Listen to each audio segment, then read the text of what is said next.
lot of the kids. So this is a lot of the answers to a lot of the kids that, like, we have one that asked today about getting from junior B to junior A. How do I get noticed? And it's not about being a meathead. Right. It's about having a presence out there and doing something different than most of the kids do. So most of the kids that are playing hockey now, and I get it, like I totally get it. Would you like to be Wayne Gretzky? Like, let's go back to the '80s. You want to be Wayne Gretzky or David Lumley? No one knows who Dave Lumley is, Right. but he was integral to winning a Stanley Cup. Yeah. It's a grind, like a grind. Marty McSorley. Well, yeah, but Dave Lumley was like a blend in. Yeah. McTavish, like, Yeah. great hockey player that didn't get the accolades. So who back in my day, of course, you want to be Wayne Gretzky, right? In today's world, I think that with the advent of YouTube, I think a lot of the kids see the YouTube videos and doing all the, the skill level on kids are very good. Is it game Transferable. a lot of the times? A lot of times, no. I've seen a lot of players that have really good hands, can do all the Practice edge players, work, yeah. 10 and 2s, like coming out their ass, but in a game they can't really put it together because it's for several reasons. But anyways, I think there's the advent of a lot of that, and the kids follow that more than they actually watch the hockey game. So I think kids want to be the skill guy that does all the fancy stuff, and I think I'm not going to say they have less respect, but even when I was watching in minor hockey, it was very rare that you'd find a kid on the ice that would finish hits and score goals, or finish hits and do something skill wise. Yeah. And when they did, people would be like, "Whoa!" Like, "Wow, how did you?" Like, it was like didn't see it coming. Yeah. But at the same time, they were under, from a parent's perspective, under appreciated. Yeah. Undervalued Because they for didn't sure. go skate through That's right. everybody. Yeah. But it's more transferable at the higher level. So a piece of advice that I would give a lot of players, and even if you're skilled, take this advice a little bit.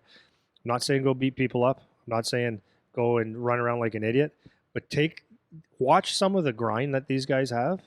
And when you're confused or you're asking about, how do I make myself a better player? Take pieces of that game, of the grind game, of the power forward game, and add it to your game. Yeah. So that means, finish some hits. Like, I'm amazed at how many times people just skate away and not even think about hitting. It's all about puck. And yes, there's less hitting in today's game, but why is it so appreciated why are those guys such a commodity? Yeah. Because it's valuable, man. And the defensive zone, just watch what the power forwards do. I mean, if your centerman is different, but look at power forwards and just look at some of the things. Put some of that into your game. Yeah. And then last thing about that is you probably will never understand that unless you're a player. Yes. Because when you get on the ice and you have someone grinding you shift after shift, that's actually tough. Not fighting tough. I'm just saying, you and I are going to go at it shift after shift, and I make you aware that you should keep your head up because I am going to hit you. Mhm. I'm going to make you feel the physicality of the game, shift after shift. And that's a battle of wills now. It's not a battle of skills. Right. And I've seen several people who don't have great games against tougher teams. Yeah. Because they don't have that grit. So it's critical. So kids, players, junior, whatever, if you want to add something to your game, don't look at goals all the time. Don't look at, doing the Michigan. I hate the name of that. The Michigan and all this fancy stuff. Get down to basics and get some physicality to it. Because, guys, at the end of the day, it's hockey. It's actually hockey, and it's appreciated in your room and when people are watching you. Yeah, I think one of the most important things that I kind of learned when I was going through junior my first year was exactly what you're talking about. Is I was not Connor McDavid. I was not the most skilled guy out there. I had skill and I could play the game, and that's the first part of this, right? Like when people say, "How do I get noticed? How do I whatever?" The first thing is you have to be able to play the game. You have to be good. So all your skills need to be well rounded. So you got to be able to shoot. You got to be able to skate, pass, make good decisions. All those things. Once you hit that baseline, if you're not Connor McDavid, I was not Connor McDavid, not even close, right? Nothing like that. So I've said this again a million times. My coach pulled me in the one day and said, you need to do something else to be valuable or you're not going to play. You're going to get scratched if you don't do something else. And that was the first time anyone ever told me that. So right away, I was a kid. I didn't know. I thought, okay, I'm going to go just try to fight people now, right? And that's not what we're saying. You don't have to go and just start to fight people. But what I did notice, is when I started to bring that element of physicality where I wasn't scared to engage. Yeah. All of a sudden, I had a little bit of that presence on the ice because people knew that if they come around, like I'm not scared to do whatever I need to do. I'm not scared to throw the hit. I'm not scared to take the hit. I'm not scared to fight if I have to fight. And that was back when I played, which it was arguably tougher than it is now in terms of just overall toughness of how the kids play. So especially today, if you bring just a drip of that into your game where you'll stick out like a sore thumb. Where you're just willing to get in the shit and cause shit from a engaging physically. And again, that doesn't mean you have to go out and be a goon and fight. That's not what that means.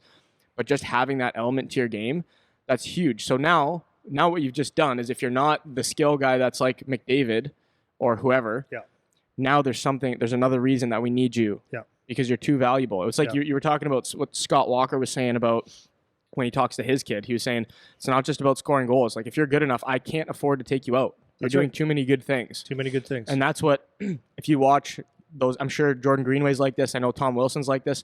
They're not on the score sheet every night, but they're playing their whatever 15 to 25 minutes a night as a forward because they need to be out there because that presence that they bring, that ability to mix it up and jam and create energy for the team, like that's huge, you know? And that's normally an attribute that those super high skill guys don't really have, you know? So as much as McDavid can skate through the team and score a nice goal, there's nothing more energizing than when you watch 3 or the 5 guys on the ice just go out there and crash and bang. Go down a line or two or have Zach Cassian come up and play with them, and he creates a little bit more room. Yeah, that's it. And you don't want Connor McDavid to go out there and running guys all over the place. And, there's a reason. But anyways, there's a lot of money to be made at this thing too. Well, just fill the void. That's all my point is, right? Like there's a gap that you can fill. Fill the void, man.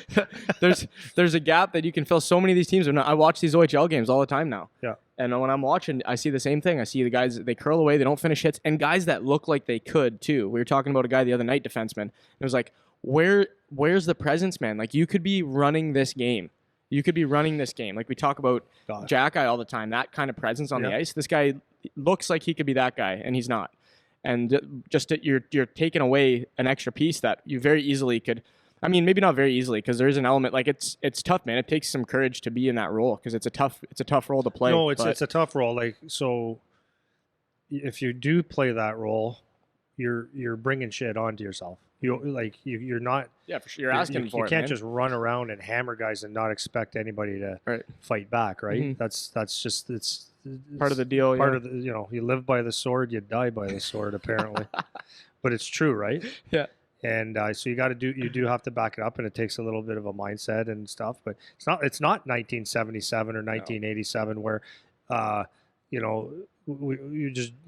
there's 6 fights a game. It's just not that. So you can play that role and back up, but you do have to back it up. And having said that, you don't want to be a guy that just runs around hitting people and not being able to play. It's very important to understand that because there's a place for that. There is.